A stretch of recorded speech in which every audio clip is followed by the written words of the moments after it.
کے لیے، اپنے ایمان کو تازہ کرنے کے لیے.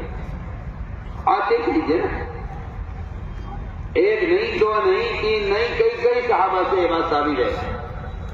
تبلیغی اجتماع دعا کے ساتھ اختتام پذیر، 7 لاکھ افراد کی شرکت، 15 کلومیٹر تک ٹریفک جام. تفصیلات کے مطابق نو ہریانہ ضلع کے گاؤں نئی ترواڈہ میں 3 روزہ تبلیغی اجتماع اختتام پذیر ہو گیا. اجتماع کا اختتام ملک میں امن اور ترقی کی دعا پر ہوا. اس اجتماع میں ہریانہ، راجستھان، اتر پردیش اور دہلی سمیت کئی ریاستوں سے تقریباً 7 لاکھ لوگوں نے شرکت کی ہے. تبلیغی اجتماع ختم ہونے کے بعد جب لوگ اپنے گھروں کو لوٹے تو تقریباً 15 کلومیٹر تک ٹریفک جام ہو گیا. اس 3 روزہ تبلیغی اجتماع میں ہندو برادری کی طرف سے پیش کی جانے والی سبزی، بریانی اور محبت کی چائے نے کافی توجہ حاصل کی.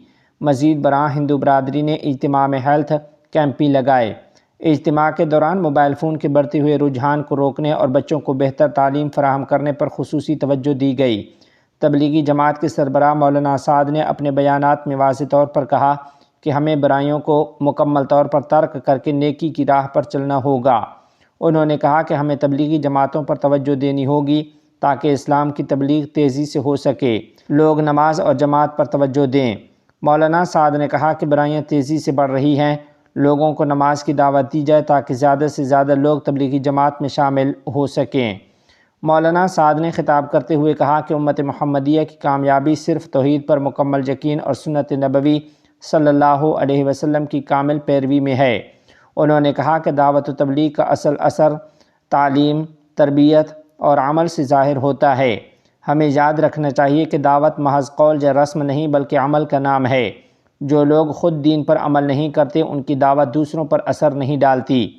انہوں نے مزید کہا کہ آج امت کا سب سے بڑا نقصان یہ ہے کہ لوگوں کا یقین کمزور ہو گیا ہے، دنیاوی اسباب پر بھروسہ بڑھ گیا ہے، حالانکہ رزق دینے والی ذات صرف اللہ تعالیٰ کی ہے.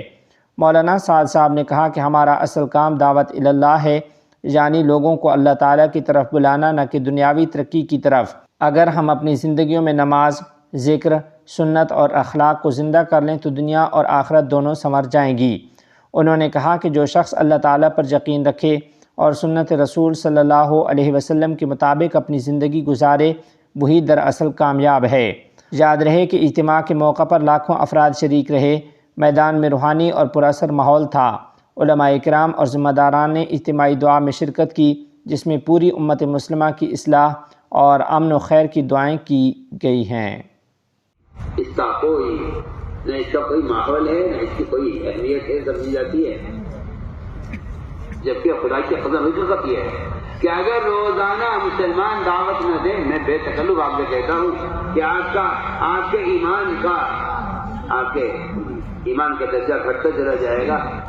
یہاں تک کہ جن نیکیوں کا آپ کو شوق تھا، رفتہ رفتہ ان نیکیوں کا بھی شوق ختم ہو جائے گا.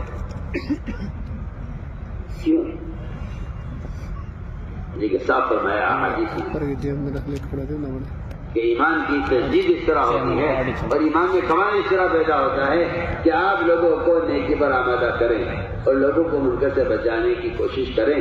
بس یہ 2 کام ہی صرف، میں حضرت کے ساتھ کہہ رہا ہوں، صرف یہ 2 کام ہی صرف سبب ہیں ایمان کی تجدید کا، اور کوئی سبب نہیں ہے. صاف کوئی سبب نہیں. صرف یہ 2 کام ایمان کی تجدید کے، لوگوں کو نیکی پر آمادہ کرنا، لوگوں کو منکر سے بچانے کی کوشش کرنا. صرف یہ 2 سبب لکھتے ہیں علماء نے جس سے ایمان تازہ ہوتا ہے، ایمان میں کمال پیدا ہوتا ہے. ہر مسلمان کو چاہیے کہ وہ روزانہ اپنے وقت کو فارغ کرے اپنے ایمان کی تجدید کے لیے، اپنے ایمان کو تازہ کرنے کے لیے. آپ دیکھ لیجیے نا، ایک نہیں، 2 نہیں، 3 نہیں، کئی صحابہ سے یہ بات ثابت ہے کہ وہ اپنے ایمان کی تجدید کے لیے لوگوں سے ملاقاتیں کر کے کہتے کہ آؤ اٹھو، چلو ہمارے ساتھ مسجد میں آؤ، ہمارے پر ایمان لائیں. میرے دوستوں، اس ایمان کی